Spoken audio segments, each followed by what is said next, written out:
Hello बच्चों, आप subscribe करो और शानदार तरीके से शेयर करो मैक्सिमम टू मैक्सिमम। क्वेश्चन क्या बोल रहा है कि y is equal to y of x be the solution of curve of the differential equation sec y into d y d x plus 2x into sine y that is equal to x power 3 into cos of y and y of 1 that equal 0 means x equal to 1 पे y 0 दिया। They need to find y of √3 means x equal to √3 पे y की value find out करनी है। बड़ी simple बात है। पूरे डिफरेंशियल इक्वेशन में आपको तीन चीज़ों पे वर्कआउट करनी है। किस काइंड का है, वेरिएबल सेपरेबल है या फिर लीनियर डिफरेंशियल इक्वेशन है या फिर होमोजेनियस डिफरेंशियल इक्वेशन है। तो हो सकता है कि डायरेक्ट दिख जाए आपको कि भाई ये एलडी है, या फिर हो सकता है कि बेसिक मैनिपुलेशन करने के बाद समथिंग सब्स्टिट्यूट करने के बाद या तो एलडी या फिर एसडी या फिर वेरिएबल सेपरेबल फॉर्म होगा। बहुत सारे क्वेश्चन हमने कर लिया। तो यहाँ पे चीज़ें क्या है, यहाँ पे चीज़ें ये है कि डायरेक्ट नहीं दिया, यहाँ पे दिख ही नहीं रहा है मेरे को। क्वेश्चन पे टाइम दो। क्या टाइम दो? अगर मैं कॉस वाई से डिवाइड कर दूँ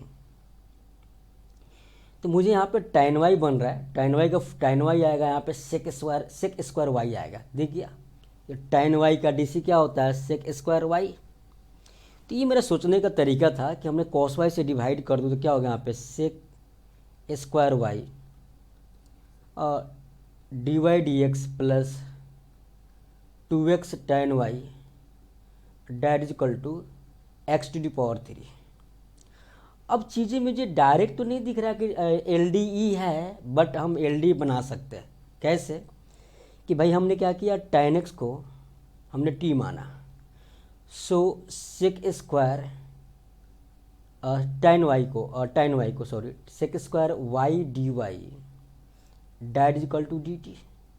हाँ जी, तो मेरे को यह चीज़ें sec square y d y क्या लिखे, डी टी, यानी d t upon d x plus 2 into x tan y t that is equal x power 3। अब भैया जी यहाँ पे ये एल डी बना स्टैंडर्ड फॉर्मेट में। कैसे पहचानते हैं? अगर आपने एक्स के रिस्पेक्ट में फंक्शन को डिफ्रेंशिएट किया है ना, तो राइट हैंड साइड में एक्स का फंक्शन चाहिए, वो तो है मेरे पास। और D t upon d x का कोफिशिएंट डैट शुड बी 1, वो भी है। और आपने जिस फंक्शन को डिफ्रेंशिएट किया ना, वो प्लस के साथ यहाँ होना चाहिए, अब बाकी एक्स का टर्म हो तो वो भी है मेरे पास। तो ये मेरा फॉर्मेट फॉर्म हो गया एल डी ई का। तो मेरे को एफ ऑफ एक्स क्या है यहाँ पे, डैट इज 2x, और जी ऑफ एक्स क्या है यहाँ पे, एक्स क्यू। तो मुझे क्या निकालना, आई एफ। तो आई एफ क्या होगा, integration of e t power integration of f x d x that means 2x d x. So that is equal to e t power 2x means x square by 2, यानी e t power x square मेरा I F आ गया। हाँ जी भैया जी, e t power x square मेरा क्या आ गया, आई एफ आ गया, आई एफ आ गया। अब जब आई एफ आ गया तो अब यहाँ पे how can write A required solution, that is important. किस फंक्शन को आपने डिफ्रेंशिएट किया, टी को। तो रिक्वायर्ड सॉल्यूशन में क्या होता है ऑलवेज कि t into I F means t into I F that is equal to integration of I F into right hand side d x. ठीक है। So what is t, t we have tan y, तो हमने tan y लिखा, into what is I F e t power x square, ए भी लिखा, that is equal to integration of I F e t power x square into right hand side में क्या x power 3 D x. अब यहाँ पे question totally मेरा integration का हो गया, तो हम सब्स्टिट्यूट करेंगे। एक्स स्क्वायर को हमने मान लिया जेड, तो 2x d x that is equal to d z. अब मेरे को क्या रहा है, that is equal to we can write e t power z into इसको क्या लिखे, एक्स स्क्वायर इंटू एक्स, तो एक्स स्क्वायर को क्या लिखे जेड, और एक्स डी एक्स का डी जेड बाई 2, तो that is equal to 1/2 e के power z into z d Z.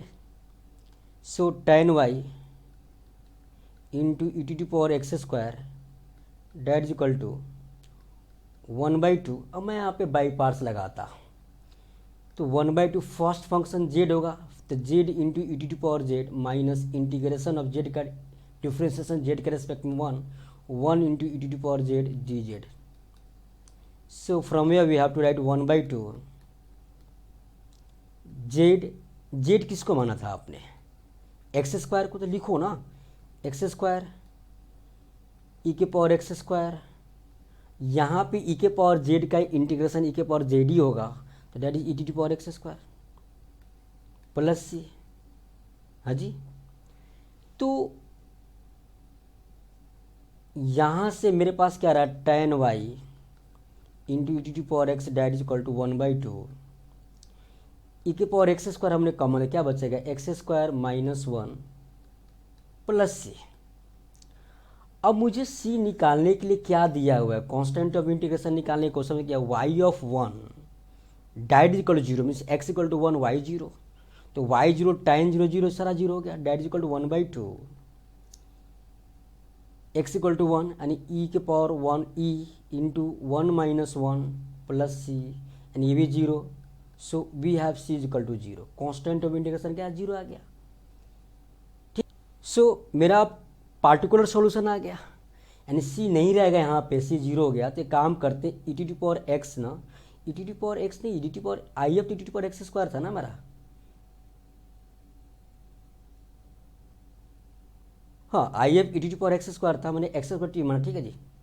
हमने ई t power x square divide कर दिया, तो कैंसिल आउट हो जाएगा यहाँ से, अगर सी 0 हो गया तो क्या है यहाँ पर tan y that is equal to 1/2 into x square minus 1, this get cancelled, c 0 हो गया तो मुझे tan y मालूम हो गया. अब यहाँ से मज़ा आ गया, बड़ी सिंपल क्वेश्चन हो गया कि tan y is equal to क्या आ गया, 1/2 एक्स स्क्वायर माइनस 1. क्वेश्चन क्या पूछा है, क्वेश्चन पूछा y ऑफ √3, तो एक्स का वैल्यू क्या √3 रखे, तो क्या आएगा यहाँ पर tan y that is equal to 1/2 √3 square 3 minus 1 and 2/2 that is equal to 1. So tan y is equal to 1. तो मुझे क्या निकालना है, y, तो y क्या होगा tan इनवर्स 1 y ऑफ √3 निकालना है ना, तो tan y is equal to 1, तो मुझे y निकालना है. तो 1 कब आता है, सॉरी यहाँ पे क्या लिखे हम, tan y is equal to tan π/4, so y is equal to π/4, यानी y ऑफ √3 कितना आ रहा है π/4, तो कौन सा ऑप्शन राइट है, सो π/4 that means d is correct option.